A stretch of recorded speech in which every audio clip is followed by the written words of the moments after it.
Breaking news చూస్తున్నాం. AP deputy CM Pawan Kalyan కు బెదిరింపు మెసేజ్లు వస్తున్నట్లుగా తెలుస్తుంది. గుర్తు తెలియని అగంతకుడు డిప్యూటీ సీఎం ఆఫీస్ కు పవన్ కళ్యాణ్ ని చంపేస్తానంటూ బెదిరింపు మెసేజ్ పంపించినట్లుగా సమాచారం. ఈ విషయాన్ని పవన్ కళ్యాణ్ దృష్టికి అధికారులు తీసుకువెళ్లారు. అలాగే పోలీసులకు కూడా ఫిర్యాదు చేసినట్లు తెలుస్తుంది. పోలీసులు దీనిపై లోతుగా విచారణ జరుపుతున్నట్లుగా సమాచారం.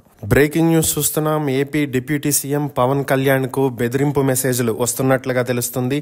గుర్తు తెలియని అగంతకుడు డిప్యూటీ సీఎం ఆఫీస్ కు పవన్ కళ్యాణ్ ని చంపేస్తానంటూ బెదిరింపు మెసేజ్ పంపించినట్లుగా సమాచారం. ఈ విషయాన్ని పవన్ కళ్యాణ్ దృష్టికి అధికారులు తీసుకువెళ్లారు. అలాగే పోలీసులకు కూడా ఫిర్యాదు చేసినట్లు తెలుస్తుంది. పోలీసులు దీనిపై లోతుగా విచారణ జరుపుతున్నట్లుగా సమాచారం.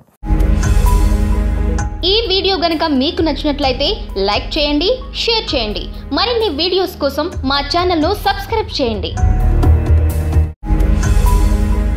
ఈ వీడియో గనుక మీకు నచ్చినట్లయితే లైక్ చేయండి, షేర్ చేయండి. మరిన్ని వీడియోస్ కోసం మా ఛానల్ను సబ్స్క్రైబ్ చేయండి.